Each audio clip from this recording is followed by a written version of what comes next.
I need no introduction, so. No, I want to thank Phyllis for having us come up here this evening and to put Democrats on the ballot. This is a very, very important time for not only our county, but for our nation. As most of you are aware, I have practiced law for the last 27 years. And during that time, I have watched an erosion of confidence and trust in our government. I have also watched as people looked to Washington for solutions and for help, and all they received was interference and obstruction. The policies of the previous administration, and which we have not been able to reverse even just this last year, have been policies which for the protection of the wealthy and the affluent.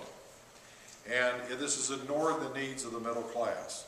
As a result, we have witnessed with ever-growing concern, and in my case, I think a little bit of disgust, the evaporation of the American dream for an ever-growing number of our fellow Americans. As an attorney in a small law office, I have watched able-bodied people come into my door day after day, desiring to seek work and employment, and they cannot find it because their jobs were outsourced or because their retirement evaporated in an era of greed. I have seen families torn apart because one or both parents have had to take not one, but two, and sometimes three jobs just to make ends meet. I have seen the chasm between the wealthy and between the middle class continue to grow. And I have seen public officials who believe that government is a tool for the wealthy and the privileged to provide them and their cronies a pathway to riches. It is time to restore truth and integrity in government. We deserve and must have open and honest government, not acquiescence and executive secrecy. We need government which will have public service as its first goal and special interest as its last. A government where professional and personal responsibility guides the decisions and not ideology. A government where accountability is clear and direct and not obscured by spin and lies. A government of balance and equity which listens to all of its citizens. In short, it is a time for action and leadership. I'm running because I believe that the citizens of Texas District 26 need the innovative type of leadership which will rebuild the middle class and revive that American dream for all citizens. I invite you to join with me and all our fellow candidates in here in Denton County and throughout the state of Texas as we join to fight the politics of rejection, fear, and division and return government to the people. Now, I know we were supposed to be up here and have the press here tonight to ask questions of our candidates. The fact that, do we have any press here? No takers, huh?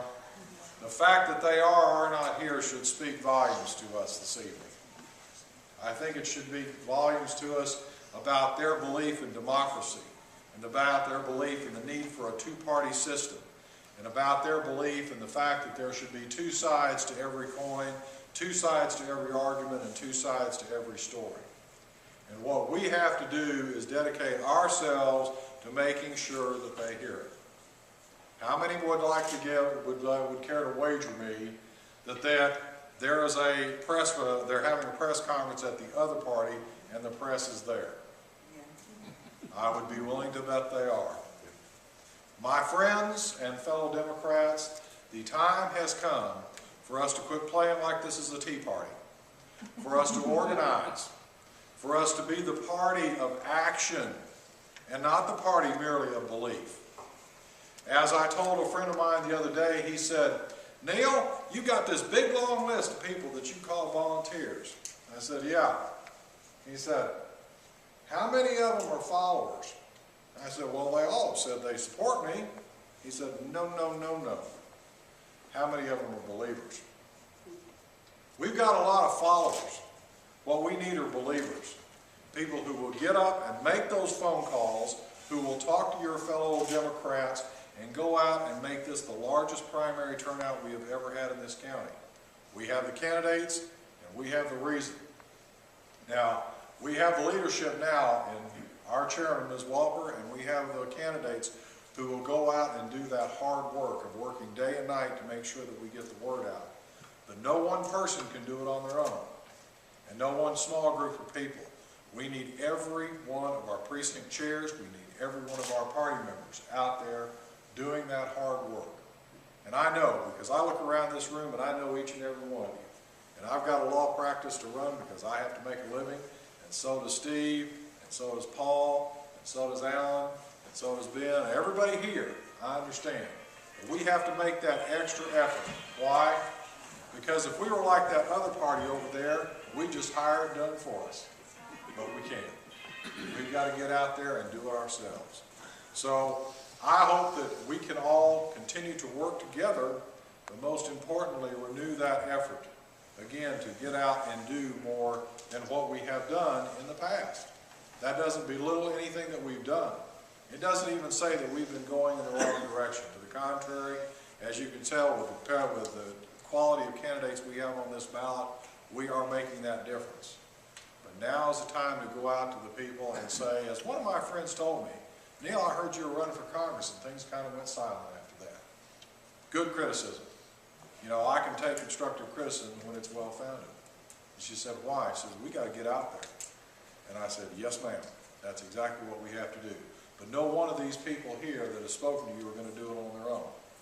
It's going to take all of us calling those people, whether they be in Precinct 4 or Precinct 2 or up in Precinct 1 or whatever area that they are in need, and get that word out. Because believe it or not, over 80% of the people polled about 2 weeks ago don't even know a primary is coming up. Actually, in Texas, it was a little bit higher than that. They're not aware. So it's time to get out the word. It's time to get up and make those phone calls. And I know it's hard. You get home and tired at night, and you're so tired, all you want to do is grab a little something to eat and flop into bed because you got to get up and do it again the next morning. But let me tell you what.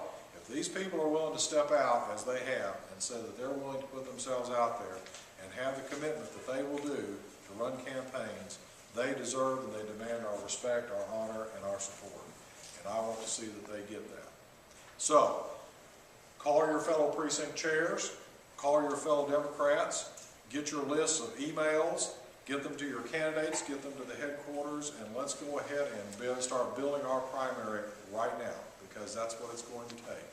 Now, I get to do it in not only this county, but I have the wonderful opportunity to go down to Tarrant County, and I have the wonderful opportunity to go to Cook County. And I have been outside of those counties kind of wandering around every now and then on a Sunday morning, because you know they tell you can't get out there and raise money on Sunday morning, or you're not supposed to be calling people. I guess that's kind of one of those things you don't do. But I went out there, and in both of those counties, and half of the southern part of this county, you know what the #1 remark I get when I tell people that I'm running for Congress in Texas District 26? Take a guess. What? Nope. The first thing is, oh, thank goodness. And it's the relief. And you know what the second comment I get is? This isn't the only time I'm going to see you, is it? Legitimate comment. And you know something, when it's a pastor of a very large church shaking my hand, and I can't get away because he says, you're going to be here again. You know what the response to that is? Thank you very much, and yes, sir, you will see me again. You're going to see me so much, you're going to get tired of seeing me. Or you're going to get tired of praying for me. So let us do that again. I'm sorry I talked way over my time limit, and I always do. But it is time for us to do that. Because look around tonight, my friends. This is what it takes. Those people who will get out in the cold of winter and do it. So let us call our friends, let us pull in our resources, and let us make a bunch of people in the press wish that they had been up here tonight. Yeah. Thank you.